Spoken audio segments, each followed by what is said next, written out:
Have you ever wondered what it would be like to have supervision, enhanced hearing, extraordinary reflexes, to be, dare we say, superhuman? Well, Roku's new Pro Series TV can't do any of that for you. But with a 4K screen, side-firing speakers, and a blazing fast refresh rate, it'll sure feel like it. Elevate your entertainment using all your favorite apps like iHeart and play all your music, radio, and podcasts with the new Roku Pro Series. Your senses aren't better. Your TV is. What's good? It's Colleen Witt, and Eating While Broke is back for Season 3. Brought to you by the Black Effect Podcast Network and iHeartRadio. We're serving up some real stories and life lessons from people like Van Lathan, DC Young Fly, Bone Thugs and Harmony, and many more. They're sharing the dishes that got them through their struggles and the wisdom they gained along the way. We're cooking up something special, so tune in every Thursday. Listen to Eating While Broke on the Black Effect Podcast Network, iHeartRadio app, Apple Podcasts, or wherever you get your podcasts. Presented by State Farm. Like a good neighbor, State Farm is there. It's time for a Big Blue Kickoff Live. Nobody can ever tell you that you couldn't do it, because you did. On Giants.com. You know what I saw? New York Giant pride. And the Giants mobile app. 17-14 is the final. One touchdown, we are world champions. Believe it, and it will happen. Part of the Giants Podcast Network. Let's go out there like a bunch of crazy dogs. Have some fun. Welcome to Tuesday's edition of Big Blue Kickoff Live here on Giants.com.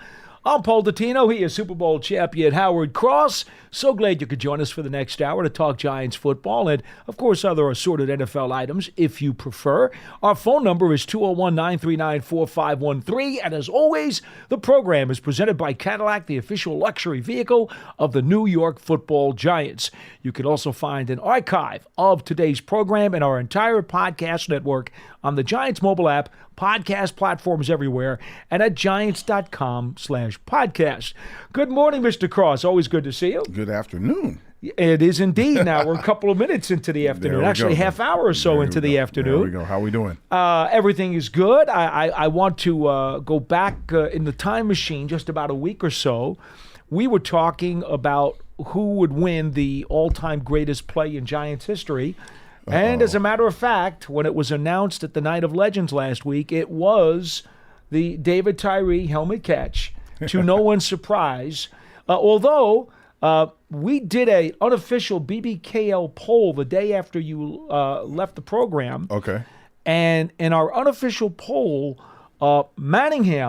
Mario Manningham got quite a bit of support, and there were a couple of people who called up to talk about Mark Ingram in Super Bowl 25. There you go. So 3 cheers to you for bringing up Ingram. Mm-hmm. Some of the fans certainly thought that was a valid selection. That was a great play. I mean, you go back and look at that. He has to break so many tackles just to get to the first down. He doesn't get that first down.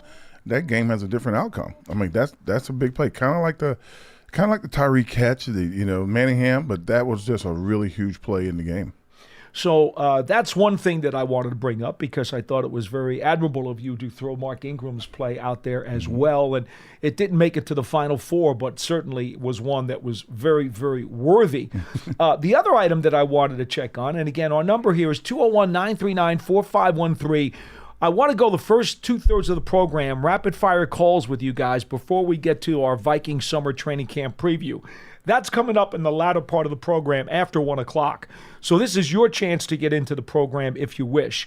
NFL.com, Howard, had an item that they posted, and I get it. It's the off season. Okay. And so you just need something to write and something to talk about. Mm-hmm. But this one kind of rubbed me the wrong way. Uh-oh. Eric Edholm of NFL.com, he is their senior draft writer. I guess their lead draft writer is how they describe him. Okay. He put up an article, a column, says 5 NFL offseason storylines that are overblown and 5 that deserve more attention. The Giants do appear in one of these categories. And it's only 2 categories. It's in the deserve more attention category. Giants deserve more attention? Number 3 on his list is the Daniel Jones, Drew Lock scenario. And while he does believe that the Giants are being truthful when they say that Jones is supposed to be the starter and that he's on track following his knee surgery, This gentleman believes that it is a significant storyline that must be watched because, as he says here, one way or another, I believe Locke factors in here more than some folks are prepared to admit. What? I'm here to tell Mr. Eric Edholm that he's way off base on that one. He's just lazy writing right there. That's lazy writing, but that's okay. Okay, I don't mean to be picking on you, Eric. I don't know you well. I don't know you at all, probably, but I don't know him either. But he's not very well connected to the folks in North Jersey. I'll tell you that. It's not even well connected. You got to look at the team and think about what's going on. Like you're factoring in something that doesn't exist. I feel bad for it. Okay, go ahead. What's the next? Yeah, one? he says here, I just can't escape the idea that the Giants will take a look at Locke. I'm sorry. That's funny. I just don't see it. Okay. In any event, nothing against you, Mr. Locke. We're glad you're here. I want to go back to something you and I discussed a few weeks ago because you brought it up, and I think it's becoming more and more apparent as I've had conversations with other people around the league and even around the team. Okay. It seems to me the Giants will have to keep Tommy DeVito on the 53-man roster and keep 3 quarterbacks as much as they may not want to because it's a luxury. They may have to do it, Howard, and you first brought that up a few weeks ago on the show. Yeah, I don't think it's a luxury, so to speak. I think that there were so many quarterbacks that went down last year across the league. Almost every team had some backup playing or even the second to the backup, the third string guy playing at some point during the season. You just can't it's just I have no idea what's going on. Like they're protecting the quarterback more. You can't fall on him. You can't hit him too hard. You can't hit him too low. You can't hit him too high. You don't grab him and don't throw him to the ground. So it's all these different things, and they're still getting hurt. So I'm not really sure what's happening. One of the other items I wanted to bring up with you, because we often talk about rules changes, and I know you have strong opinions about a lot of rules changes. But that was why they need to keep Tommy, though, because if you don't, every team. I'm on board with you. Yeah, every team needs going to have a third quarterback now. It seems like if you don't, you're taking a very big chance. Well, you kind of expanded the roster a little bit, and instead of being an extra lineman or an extra back or a backer, you're going to probably put that quarterback. He might be inactive, but that would make him the emergency quarterback if 2 guys go down. Well, the one thing that they have that's a little bit of a hedge, but it only helps you a handful of times, is you can have those Sunday practice squad activations. Where you can bring a guy, but that means you got to waive a guy to get him onto the practice squad first. Tommy's going to get claimed. If you put Tommy on the practice squad or waive him first, somebody will claim him. He just played. I agree with you. He played too many games. He was too consistent when he was playing, and in behind the line that we had at the time. God bless the guys with the mismatch. I don't know who was playing at some points at what position. He did okay. All right. The item that I wanted to ask you about, Howard, and I think it's a good rule that they've talked about now, is they're going to add an additional 2 activations off injured reserve for the season, and then you can do something in the playoffs and bring a guy back off IR. So in other words, if he gets hurt in training camp, right, and you IR him, he doesn't have to be lost now for the season. You can bring him back for the postseason. So if by some stretch of the imagination he's able to rehab, you have an opportunity to get that guy back. Well, that's a double-edged sword. That's you thinking of the team. I'm thinking of the player, because there will be some players that they'll put on IR to keep them on the team. Okay, you're a little beat up. But the injuries will be real enough, but the guy could rehab and get back on the field a little bit earlier if he had the opportunity to go to another team, and he's not going to get a chance because they're just going to hide him in IR until the time for him to, quote-unquote, come back or if they need him, or make sure that the other teams that might have needed him don't get a chance to have him until after they're out of the playoffs or something. So now here is the new rule as it stands, okay? It says here teams will have a maximum of 8 designations during the regular season, the same as last year, but now they will get 2 additional designations for the postseason. If a team has not used up its 8 designations in the regular season, it can carry them into the postseason. So you have the opportunity to really bring a lot of guys back. Yeah. Okay. In my mind, it just seems like a way to hide players. Well, coaches will like this. Well, coaches will like it, but right? It's just let's say, God forbid, we needed a Name a position. Any position. We needed a kicker. Right. Right? And a team has 2 kickers. One of them's on IR. And they're just keeping him there. Now we need a kicker going into the playoffs. Turns out it's the team we're going to play the next week. The following week we play. We don't have the kicker we need. We lose. They go on. Then they release the kid. I know. That's what's going to happen when it gets down to it.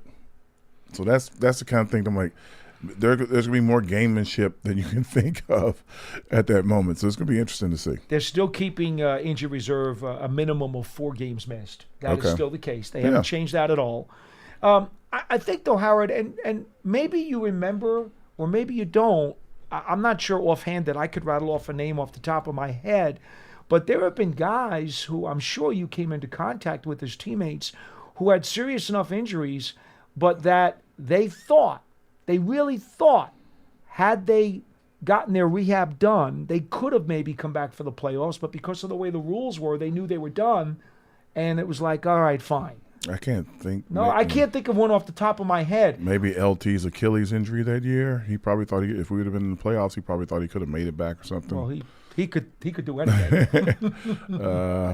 At the shoulders, it just I don't remember anybody specifically. No. I mean, the only one that I can remember off the top of my head is Antonio Pierce, which was after you had already retired. Yeah. And Pierce had that broken ankle, and they lost him, and he was unable to make it back. I know one. Harry Carson. Yeah. If he didn't go right. IR, he'd right. been the first player in NFL history to make 10 in a row. Pro Bowls. Yeah. Harry Carson. That would be the one I would think of. That's a good one. Mm-hmm. Yeah. Harry went to IR his last year here. They couldn't bring him back. That's right. Yep. So, all I'm saying is, I remember coming into contact with different players over the course of time who, near the end of the season, they're like, yeah, you know what? Had I not gone to IR, I probably could have made it back. And for that reason, I'm thinking that it does open the door for some of those guys. Yeah, it does open the doors for some of the guys. Also, it's a good way to, for players to protect them from themselves, because sometimes you have to put them down or set them down, because if they don't, it's not as prevalent as it used to be. But I remember we would play with any kind of injury. We didn't care. So you guys were different then, though. As you told me, and folks, if you haven't heard Howard doing this show before, he has gone through it many times. You didn't want to come off the field because you were afraid someone might take your job. Yeah, you could get Wally pipped in a minute. You didn't want to let anybody out there. That was just part of it. 201-939-4513. And by the way, it was good to see Coach Parcells last week. I wish I could have been there. I had to be away for business. That would have been so much fun to be there and hang out with everybody. Everybody's telling me, what a good time we had. I'm like, yeah, whatever. I'm sorry. It was a really great night, It was a good night, though. I know. What's up? I'm John Wall. And I'm CJ Toledano, and we're starting a new podcast presented by DraftKings called Point Game. We're now joined by 3-time NBA Sixth Man of the Year, elite bucket getter. Let's please welcome Jamal Crawford to Point Game. King of the Court one-on-one tournament. If they had it back in your prime, do you think you could have took it all? I'm going to be honest with you. I don't think I could have took it all, but I think I would have shocked a lot of people. I think Kobe and everybody in their prime, Kobe would win a one-on-one contest. Yeah, because you got to think he's going to guard. He don't care about guarding. He's going to guard. He's going to guard. Like, you see him in the Olympics, he's going to guard. And then on top of that. I'm not guarding like that, CJ. Ladies and gentlemen, please welcome Sam Cassell to Point Game. I remember you came to my room crying, tears, crying. I mean, he was in a culture shock. And then he's going through withdrawals about winning. Remember what I told you? I said, OG, you think I can get paid and go back and play in college because it ain't it? Check out Point Game with John Wall and CJ Toledano on the iHeartRadio app, DraftKings YouTube, or wherever you get your podcasts. 201-939-4513. We go to the phones. Brian in Alabama, you're first on Big Blue Kickoff Live. Hello. Roll Tide. You knew that was coming, didn't you? Hey, I had a question for Howard. This special teams question. Okay. I know it doesn't happen often, but over the years I can remember a couple of blocked field goal attempts. I mean, one in particular, I think Dex jumped off sides and made the kick 5 yards further, and then there was a block or something like that. But anyway, I'm just curious.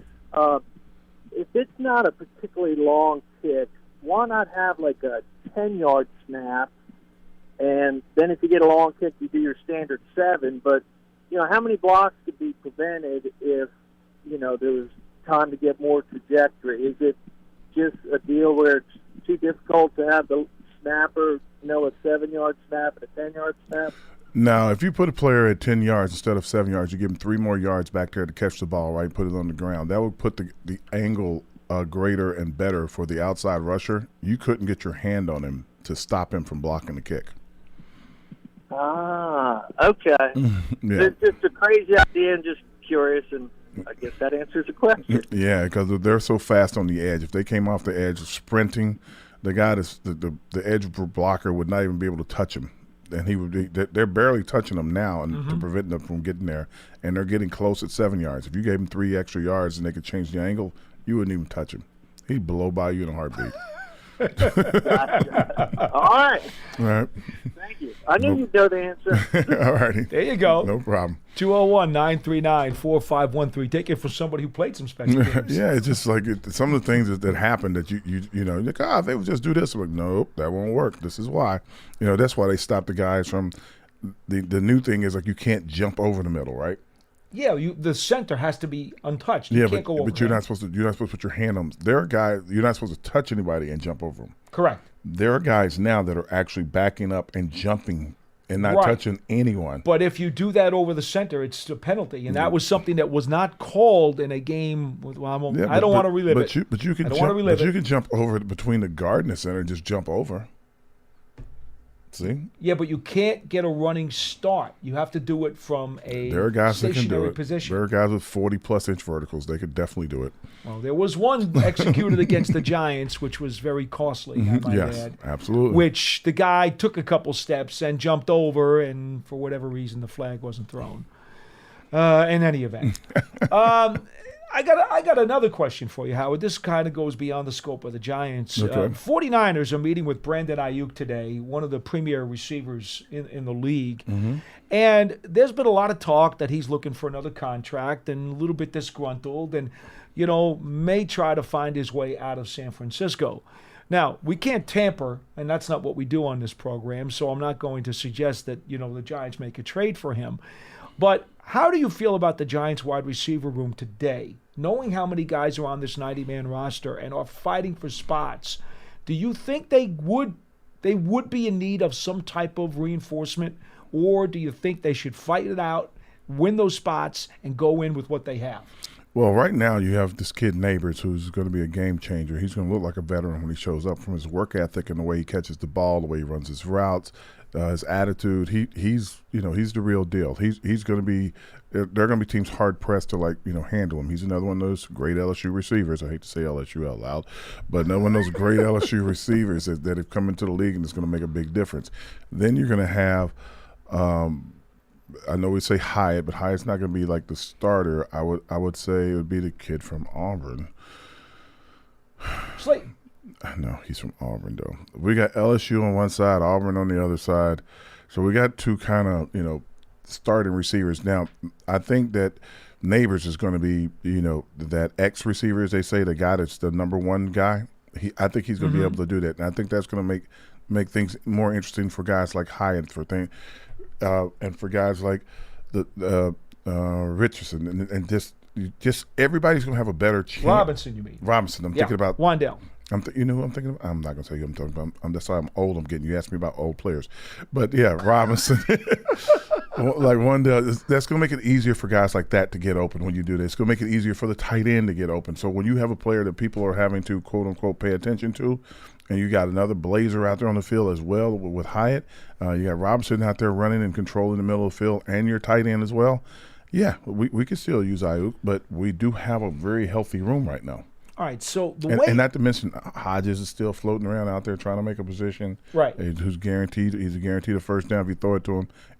And a few other guys that are still in there. Well, this brings some secondary questions then to the position, because I think that Slayton, Hyatt, Robinson, and Neighbors are all guaranteed a spot on the roster. Those four guys.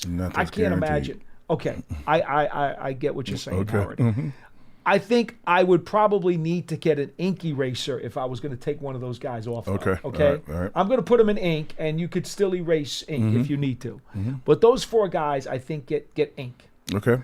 After that, the question becomes, are you going to keep 5, which a lot of people will do, or are you going to keep 6, which a lot of teams also do, which means guys like Allen Robinson, Isaiah Hodgins, among others, are going to be fighting for 1 or 2 spots on the back of the depth chart. Now, you remember, you got guys like Isaiah McKenzie here, too. You got Oshevsky, who is a premier punt returner, and I really think they want to bring him back. Okay. So what's your number at the wide receiver room? Because it's going to be a battle. Well, see, the thing is that people aren't thinking about it. The wide receivers, the DBs, especially the safeties, will have an extra guy or 2 on the team because they'll be able to cover the new kickoff rule or block the new kickoff rule. That's the two main things. You're going to have really fast guys to quote unquote fill positions for that unit. You're going to have really the fastest guys you can for that unit, because if you don't, it's not gonna work. It's gonna be a touchdown city. So that's where I think that there are gonna be more guys added. So instead of having quote unquote 6 receivers, you might have 7 receivers on your squad. You might have, instead of having 6 or 8 DBs, you might have an extra DB on the squad, just because you're gonna need guys for that position. You could see as many as 7 receivers then on the 53. I'm just saying, like, there are not going to be any offensive linemen running down on kickoff or blocking on kickoff. There are not going to be any D linemen. Well, there could be a D lineman running down, but there are not going to be very many D linemen running down on kickoff. And that's where you get the guys to quote unquote, as they say, that think about if you have a really good tight end that's very nimble and can move and can put him in the middle, and he can block one of those little guys offline that's running downfield. You create a huge bubble in the middle of that return, and the returner got a chance to, make some hay. So that's going to be the reason why they're going to have receivers and DBs in those spots, so that, hey, look, we need fast guys to get there. Now, Bryce Ford-Wheaton, I thought, before he ripped up his knee last year, I thought he was going to make the 53. I was pretty confident in that at the back end of the wide receiver chart, especially when they started to put him on special teams. Yes. And he was doing well. Yeah. So I thought he was going to make it. Now, of course, he ripped his knee up, went to IR for the season, has rehabbed, and he has not been limited at all during the spring drills. So clearly he has been given the green light to try to compete and make this team. I wonder how much he factors in. Again, the guys on the back end. We're looking at McKenzie, Hodgins, Allen Robinson, Ford-Wheaton. I mean, it's going to be a jam in the back of that depth chart. If a guy really, really, really is willing to get after it on this kickoff team, on this kickoff return team, on the punt return team, he's going to have a shot. I'm telling you, he's going to have a shot. If he's going above and beyond his Call of Duty, trying to get down there to make plays and trying to get in front of guys to block them and get them off course, that's going to be gold for the team. The team's they're going to need guys that are going to be able to do that. Well, you know who has had a very interesting spring? Ayer Asante. Okay. The small, diminutive wide receiver who, on returns, certainly, he is very nifty. He's got terrific quicks. Good speed. Obviously, he's small, so he's tough to find and tough to see. Even when they run him in the offense during the spring drills, this guy is like a mosquito. He's all over the field, and you notice him because he's just so incredibly quick and nifty. He has a nickname? I don't believe that he does. Okay. I'll have to figure it out. He's a Jersey guy, though. He's a Jersey guy? Yeah. I believe he's from Sussex County. Is he not, Pearson? Franklin Township, I believe. Jersey Mosquito. Okay. Let's see his name. Well, there you go. There you go, the Jersey Mosquito. But there's a guy who, if you really value special teams that much on the back end of the receivers room, that's a guy you're probably going to think about. I'm going to tell you now. I said yesterday on the program, I think it was on no, it wasn't on yesterday's program. It was on another program. I think he's a guy you're not going to want to let off the property, and he's a perfect practice squad guy for me because you can also use him on scout team. Okay. We'll see. I'll be looking at. It's gonna be interesting again to me to see how this special teams things works out. I think in the past, special teams was so big because we had the kickoff return. We had to set in the wedge and doing all this stuff. Back to the days, all the way back for me to Meggett and everybody, the way he returned things, and then the Money Toomer, especially in the punt game. I thought that those guys were so effective, and the guys in front of them. I mean, guys like Pro Bowl linebacker Jesse Armstead running down and playing. I know. And playing gunner. I remember there was a guy, I forget, maybe it was for Chicago, that was like massive, and they put him in the middle to quote unquote to get down the field to break the wedge. And we were like, how are we going to block this guy if he's running full speed at 285 pounds? Carl goes, he'll never get down the field. And Banks got in the front line to block him to make sure he never got down the field. It was just funny, man. It's just like, I'm like, it's just different world. And that really made a big effect on the coverage teams and the return teams, and it just made a big difference. And they kind of lessened that and kind of took it out because they said they want to stop the collisions. Right. Well, now they've created an opportunity for these guys to quote unquote create gaps in returns and coverage groups, and they're going to be able to return the ball. So I don't know if you're going to have two returners back. That's the anticipation. Yeah. The teams will try two returners back there To make sure you can't kick it one way or the other, and that you have to kick it in back, kick it in the field of play. So it's going to be interesting. Would you want to play on the kick coverage units with the new rules? Would you on the want kick to do coverage unit, yeah. You would? On the kick return unit? No. No. You missed that guy. You're going to get circled. There he is, number 87. Missed this guy. Didn't lay a glove on him. That's a no-hitter. Okay, I don't want anything to do with that, man. That's going to be a hard thing to do. 201-939-4513 is our phone number here on Big Blue Kickoff Live. Lines are open. We do have another caller wants to get through, so we will go to him. It's Roy in Charleston. You're next on the program. Hello.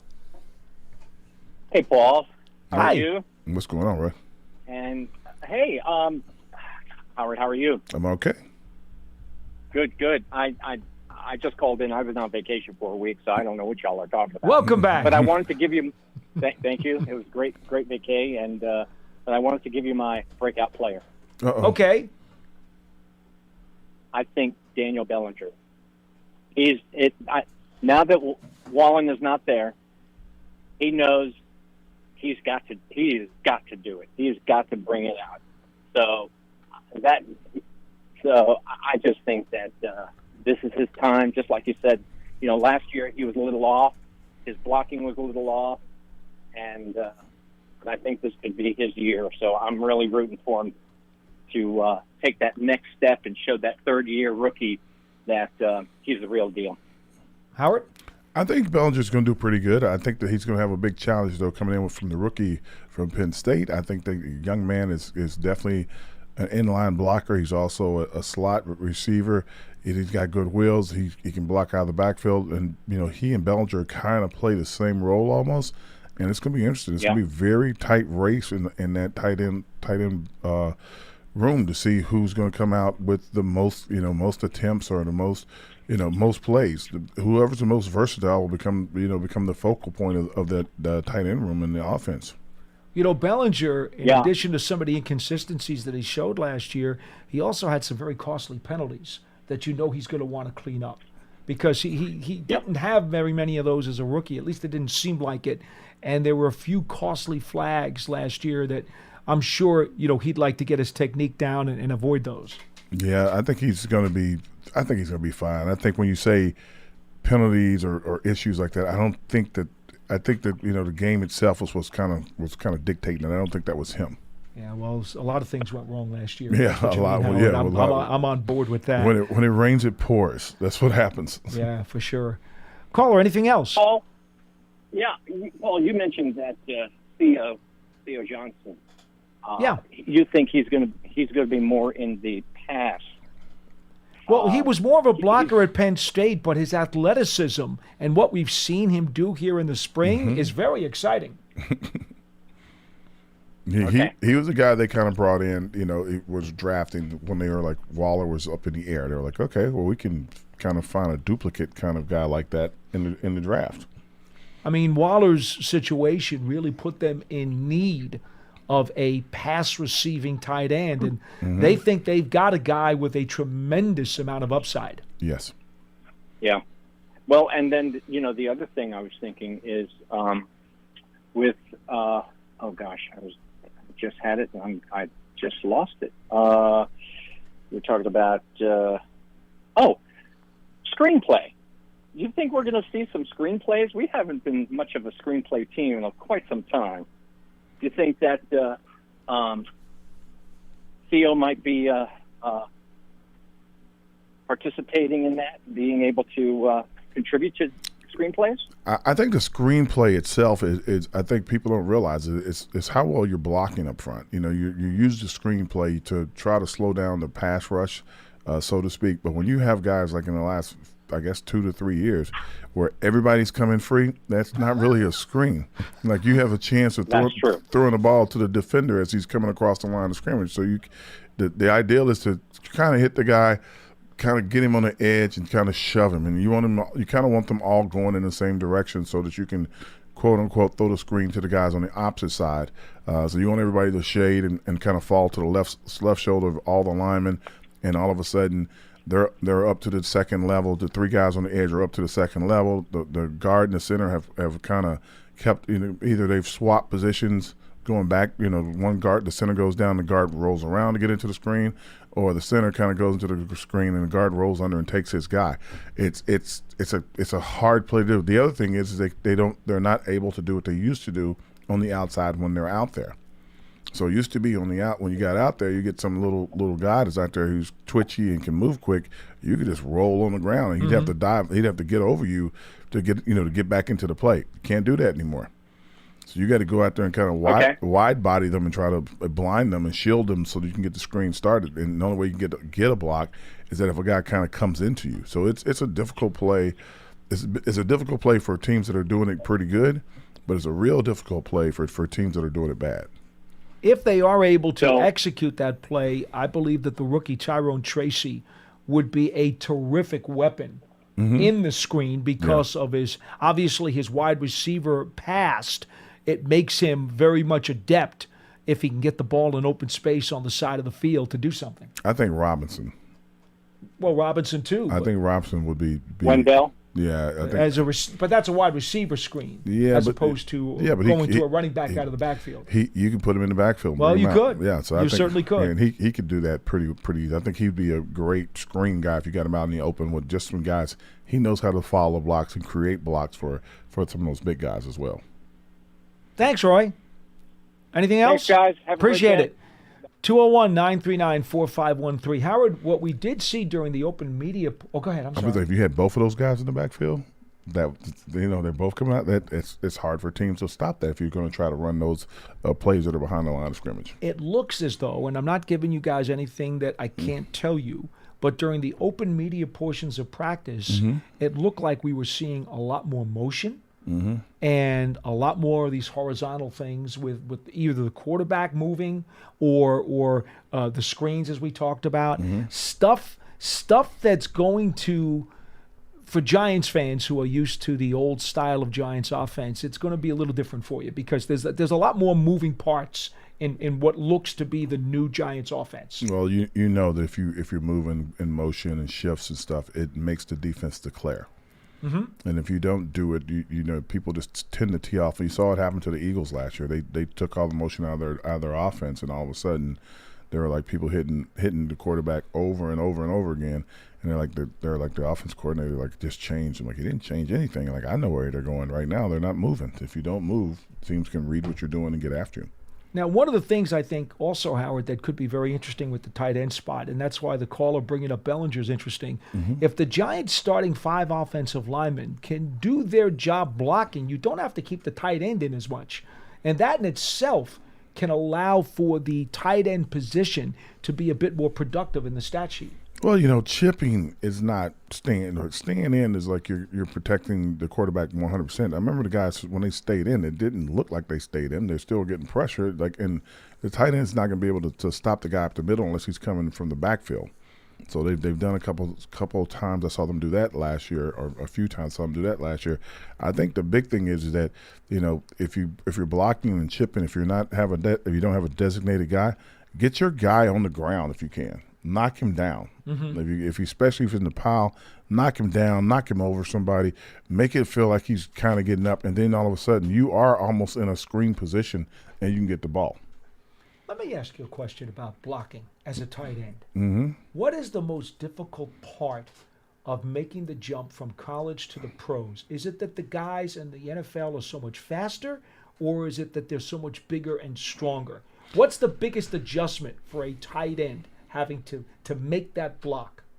The biggest adjustment for tight ends coming from college to pros is that they probably had one pro player or played against one pro player every other week. Mm-hmm. When you're in the pros, everyone's a pro. So everyone has the best ability, everyone has the best angle, everyone has the best leverage, everyone practices their craft all the time because they're really ready to do it. And it's not like you're in the pros or you're in the NFL because you were the best player at your position and you got drafted or you were a free agent. So you're better than, 85, 95, 99% of the other players in the college because you're one of the few that got in, right? So you're usually the big bully on the block when you're playing. There are guys who can't play against you. There are guys that are worried about you. We got to put our hand on them. We got to make sure we kind of jam him. Don't let him get off the ball. Oh, no, they're going to run the ball right behind him again. Like they know what they're doing. And you rarely see a guy standing in front of you that's going to the NFL. Now, if you play in the big conferences, of course, you probably run into it a lot more, but there are a lot of players that get drafted. They never see another NFL player or another NFL talent type in front of them. So the biggest jump is you're coming to the league, and now you're lined up against an outside linebacker or a defensive end who basically is trying to go to the Pro Bowl every year, and they look like it. So the guy that you're playing against in practice is 1,000 times better than the guys you practice with every day, 1,000 times better than the competition you probably had. And it's not like the one guy that you circled on the chart and go like, okay, we're going to keep a good eye on him. The entire team is circled. That's the difference. And all the backups are also circled. So yeah, it's not good. So for you, it was an all-around adjustment. It wasn't that the power was a bigger deal or not speed. Not for me. That I'm talking about other kids. Okay, Howard.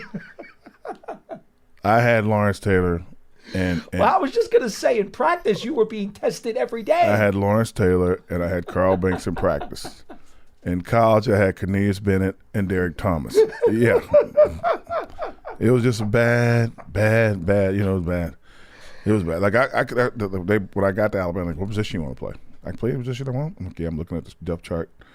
Like 200 linebackers, 300 quarterbacks. I'm like, oh my goodness, there's a lot of players out here. Oh, one tight end. I'll play tight end. They're like, you're a smart kid too. I was like, yep. Little did I know that I was going to go show up and like these guys on the other side were like, I'm like, what in the world is that? Cornelius Bennett comes out walking, looks like he has 4 legs. I'm like, what? Whoo! I'm like, yeah, it was a rough few years in college. Yeah, but think of how much you owe those guys. They helped make you what you are, Howard. These guys are Hall of Famers. Come on. God bless his Derek Soul. But I mean, come on, man. I helped those guys. I got not one side check, nothing. Well, I mean, hey, if you believe in the iron sharpens iron mentality, then they helped you as much as you helped them. I guess. I will say. I love those guys to this day, man. They're awesome. What's up? I'm John Wall. And I'm CJ Toledano, and we're starting a new podcast presented by DraftKings called Point Game. We're now joined by 3-time NBA Sixth Man of the Year, elite bucket getter. Let's please welcome Jamal Crawford to Point Game. King of the Court one-on-one tournament. If they had it back in your prime, do you think you could have took it all? I'm going to be honest with you. I don't think I could have took it all, but I think I would have shocked a lot of people. I think Kobe and everybody in their prime, Kobe would win a one-on-one contest. Yeah, because you got to think, he's going to guard. He don't care about guarding. He's going to guard. He's going to guard. Like, you see him in the Olympics, he's going to guard. And then on top of that. I'm not guarding like that, CJ. Ladies and gentlemen, please welcome Sam Cassell to Point Game. I remember you came out from crying, tears. I mean, he was in a culture shock. And then he's going through withdrawals about winning. Remember what I told you? I said, OG, you think I can get paid and go back and play in college because it ain't it? Check out Point Game with John Wall and CJ Toledano on the iHeartRadio app, DraftKings YouTube, or wherever you get your podcasts. 201-939-42 4513. Today we begin our opponents' previews as we look at the Giants' 2024 regular season schedule. And yes, opening day, the Giants will be home against the Purple People Eaters, the Minnesota Vikings. And to join us and speak about what the Vikings are expecting come summer training camp is Paul Allen, the play-by-play voice of the Vikings. Paul, thanks for taking the time today to chat with us. We appreciate it. Hey, what's going on? Happy Tuesday, you guys. And Howard, great career, man. Great career. Big fan from afar for the equity, the longevity, and just what you did, man. So God bless. Oh, man, that's really nice. Appreciate that. Thank you so much. You know, No problem. it's a Bama guy thing. I think you guys got a couple of my guys in the draft. He never leaves the Tide thing alone, Paul. He just can't help himself. I understand that. We're all like that. We need to start with the quarterback spot because, after all, that's always the biggest magnet on the field. And there were so many folks who were building up J.J. McCarthy from the combine all the way through the draft. And then, obviously, the Vikings wind up taking him with their number one pick. But I tried to warn people and say, well, wait a minute. Sam Darnold is there. Don't be surprised if McCarthy does not start week one and Darnold gets the job out of training camp. Paul, am I crazy? Or does Darnold have a chance to at least hold this kid off for a while? Well, that's a very prescient comment and prediction by you. But let me ask you a question, if you don't mind. And I know we're talking about Big Blue Wrecking Crew here and Giants and Vikings to begin the 2024. But like being based in the New Jersey, New York market and being football fans, you guys undoubtedly watched Sam play with the Jets. Mm-hmm. So, like, what would lead you to believe that Sam Darnold, could be a starter in the National Football League? I think I have the answer. I just want to hear what y'all have to say. Well, I'm going to step right in that one because I've never been a Sam Darnold fan, and I thought he was way overdrafted at USC, and did not think that the Jets did the right thing. But having said that, I also am not nearly as high on J.J. McCarthy as everybody else is. And it's more a knock on McCarthy than it is a pat on the back for Darnold. I'm not knocking anybody. Everybody plays NFL. They both got drafted. I'm very happy for both guys. It's just like if you're asking which guy is going to prevail in the quarterback race, it's going to be interesting to see in my eyes which guy was prevail. I think Sam's is a bigger kid. If we were at Belmont at Aqueduct or Saratoga, which is right around the corner, yes, then I would make Sam Darnold in that 2-horse race about a 2-5 favorite. And here's why. I mean, J.J. McCarthy is 21, but he's a very young 21. Mm-hmm. When they drafted him, he was like 21 years and 3 months. Now, after watching him at rookie camp and through some OTAs and mini camp, the born inherent chip quality, it's undeniable. Okay, I'm just telling you right now, doing radio in Minnesota. I'm from Washington, D.C., but I moved here in 1998 full time. Started the Vikings job in 2002. So this is the self-proclaimed state of hockey.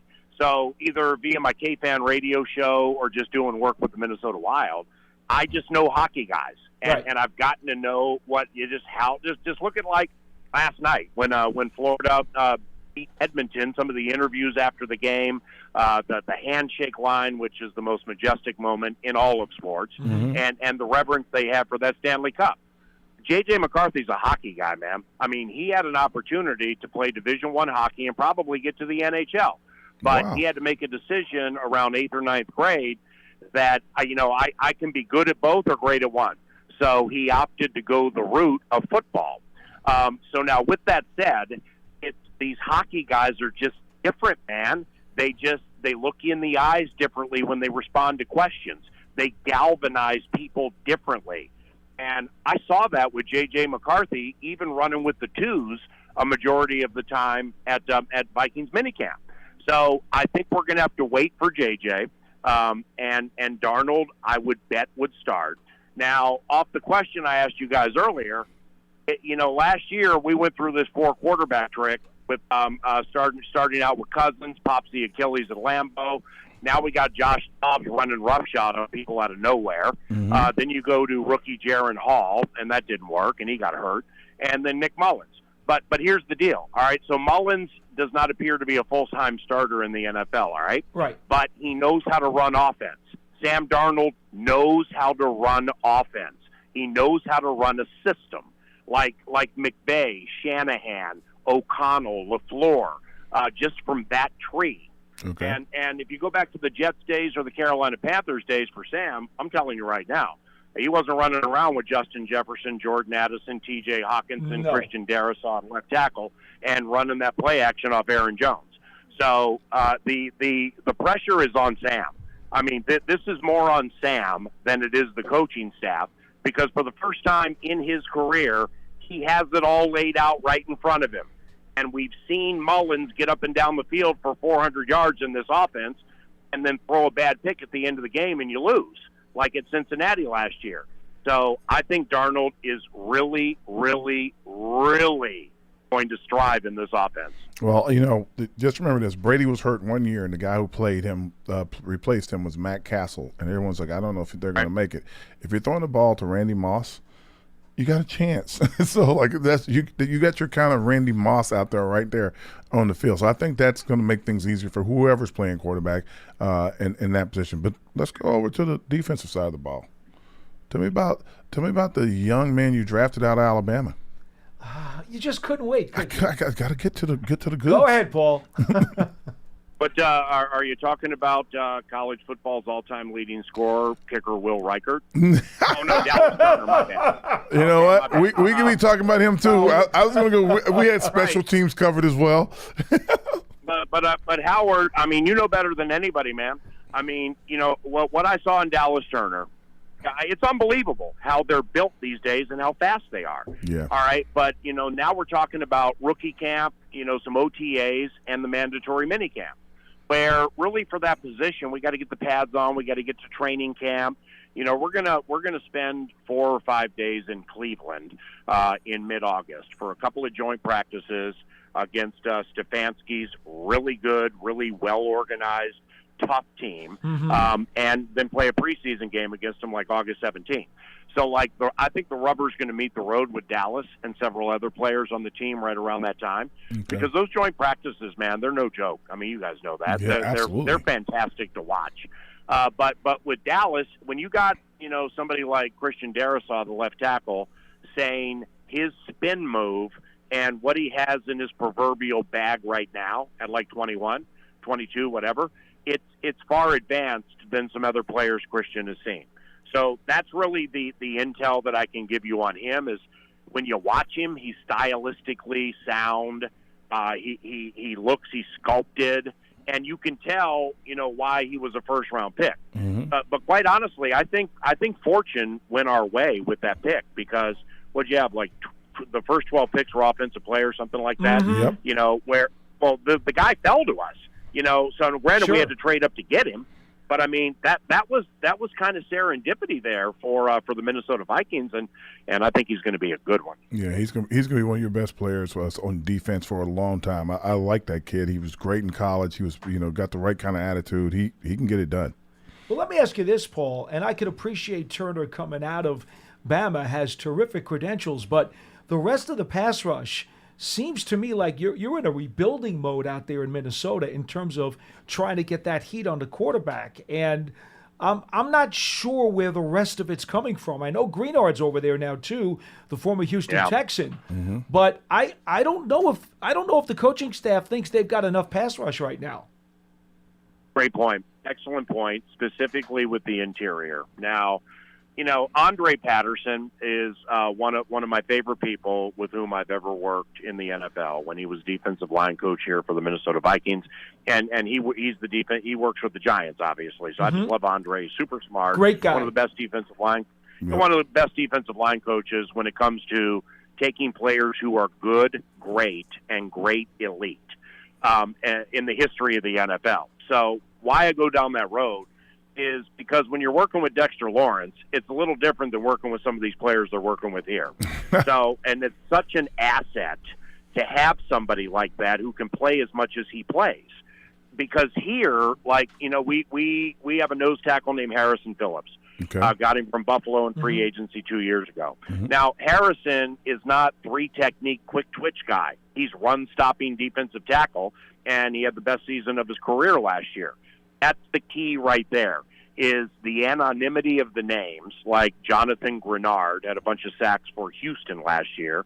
They have some undrafted guys on the edge that they like. Patrick Jones has been around here for a little while.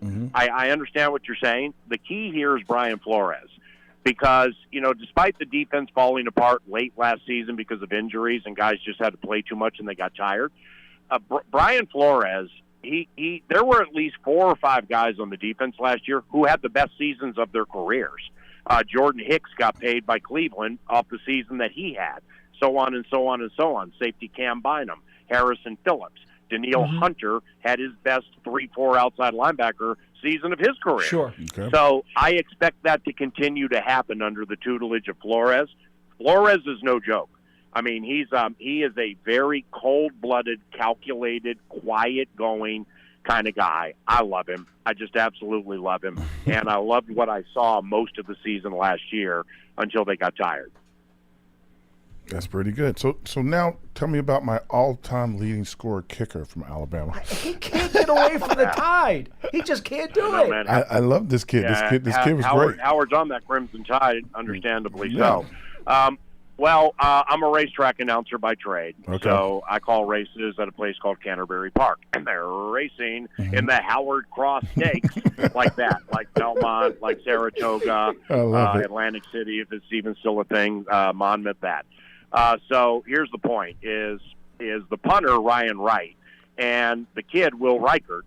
Well, they came to the racetrack opening night, like May 18th. You know, because the players and coaches, they just know it's a good place to hide and get away from the attention, come up to the press box, sit on the couch, refrigerator's full, and you can just hide from everything. So Ryan brought the rookie out, and I'd never met him, and I'd never seen him. I thought it was Ryan's agent, honestly, or his accountant. I mean, my man walked in looking like the most unassuming human being, professional athlete I've ever seen in my life. He is a kicker. Kind of like Eli Manning. I Yeah. mean, just think of Eli Manning with the way he looks, you know, being like 7 inches shorter and a kicker. It's like, wow. I mean, wow, you're going to get all this cash and you led FBS all time in most points scored. Wow. He's just super unassuming. And then you watch him on the field, man, and he has a big leg. It wasn't as big as I thought it would be. He's like a perfectionist with the kicking, where, you know, he'll try things left to get it right to get it left, and I think I caught him on a day when I watched him closely, you know, with these guys just trying to figure out this whole new kickoff fiasco and the landing zones and stuff like that. Tell me about it.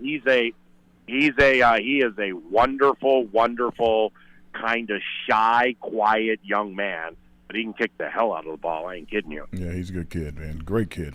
All right, Paul, let me go back to offense now that we got done with defense and special teams, okay? We're going to push that aside.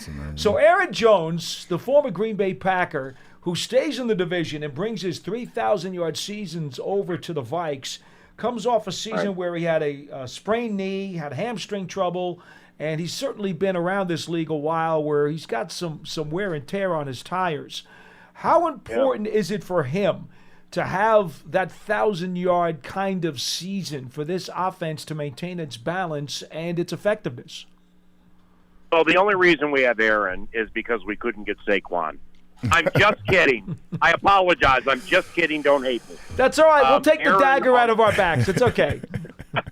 Well, Aaron on a 1-year, $7 million deal.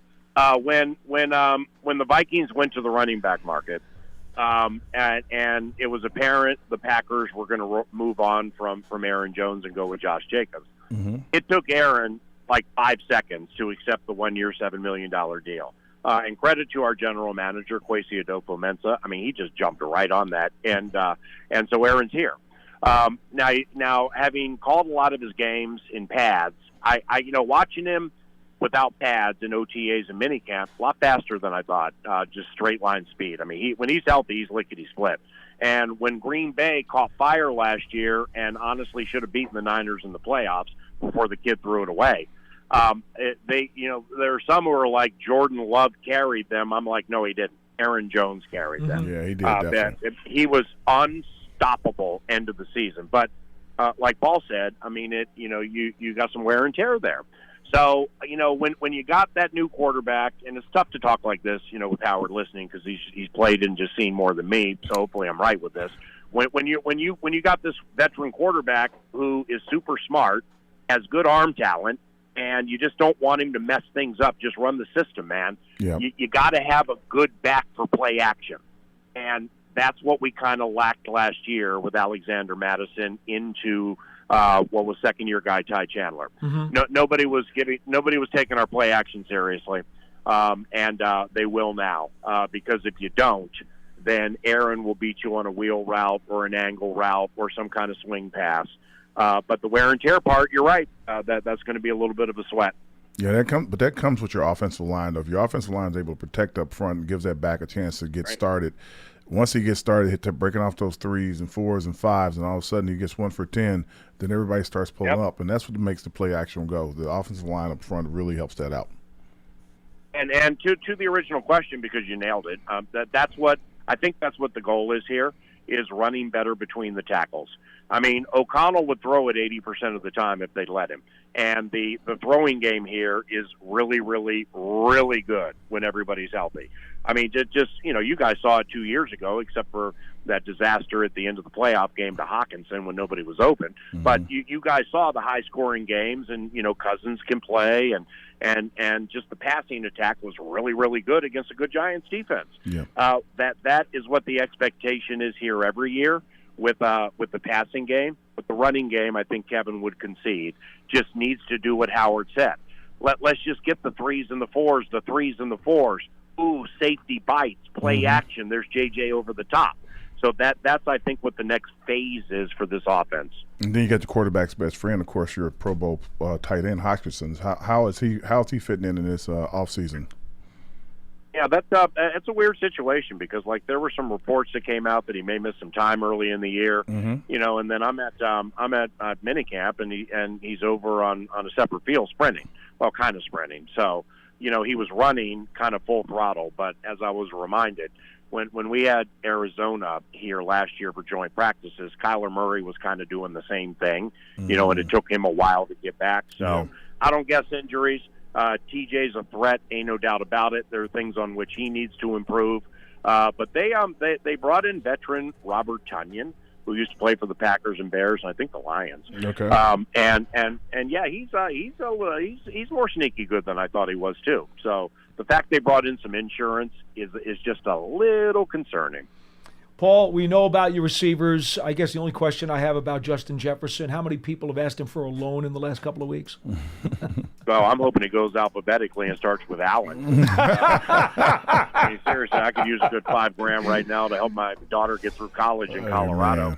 But that's very interesting you say that because, like I do a lot of Christian prayer-related things with players and coaches with the team, and I'll do chapel occasionally, like I did last year before the final game of the year. So I get close to the players on that level, and Justin and I, after he signed that deal, had a really cool conversation about that and just about distractions. And I'm like, I know you well enough, man, to say to you, it ain't gonna be 150 or 20.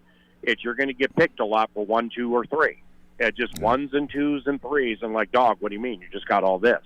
So just keep that in mind and just keep your radar up, man, because it's a selfish world and you've earned every penny you got. So now let's philanthropically give it to organizations who can benefit from it because God has blessed you a certain way. And let's just be wary of those trying to get into your pocket for what they think is a little amount. But I mean, a little 1,000 times adds up to a lot. Yep, always. That it does. Paul, before we let you go, quick thumbnail sketch, if you can give us a few seconds, on Austin Schlottman, the former Vikings center who is now here backing up JMS. With Austin, he had to play a lot last year because Bradbury was hurt, and there were some problems early from what I understand. But right when Bradbury came back, Schlottman was playing really, really well. Position flexibility, really strong guy. zero worry off the field. I like Austin a lot, and he's going to be sorely missed here. Great stuff. Paul Allen, play-by-play voice of the Minnesota Vikings. Thanks so much for your time, Paul. Enjoy a wonderful summer, and we'll see you in a few months. Enjoy, Paul. Yep, nice to you meet too. you. God bless you guys. Nice chatting with you. Good stuff. That's good information there. I Good like stuff. that. Well, Paul's been around the Vikings for 2 decades now, so he knows everything that there is to know about the Purple People Eaters. Folks, got to read our promos. Giants Huddle Podcast has all kinds of Big Blue and NFL personnel, long-form interviews. Find it on your favorite podcast platform or go to giants.com/podcasts. And Giants season tickets for the 2024 season are now available. To learn more about exclusive member benefits, visit giants.com/tickets. Limited inventory is available. And, of course, the Giants TV app is a free app on the internet, has all kinds of great content. It's on Apple TV, Roku, Amazon Fire TV, and the Giants mobile app. Howard, I think we're done for the day. Holy smokes, that was quick. He's at Howard Cross. I'm at Giants WFAN. This has been Big Blue Kickoff Live, presented by Cadillac, the official luxury vehicle of the New York Football Giants. We'll see you next time, everybody. So, should we go electric? I think we should go electrified with Toyota. Electrified? Electrified means options. Yes, we could go all electric with the Toyota BZ4X, but then there are hybrids like Grand Highlander, or we could do something in between like a RAV4 plug-in hybrid. So, Toyota is electrified diversified? Yup, and with more options for reducing carbon emissions, the closer we all get to Toyota's Beyond Zero vision for the future. Exactly how much coffee have you had this morning? Learn more about our Beyond Zero vision for the future at toyota.com/Beyond Zero. Have you ever wondered what it would be like to have supervision, enhanced hearing, extraordinary reflexes, to be, dare we say, superhuman? Well, Roku's new Pro Series TV can't do any of that for you. But with a 4K screen, side-firing speakers, and a blazing fast refresh rate, it'll sure feel like it. Elevate your entertainment using all your favorite apps like iHeart and play all your music, radio, and podcasts with the new Roku Pro Series. Your senses aren't better. Your TV is.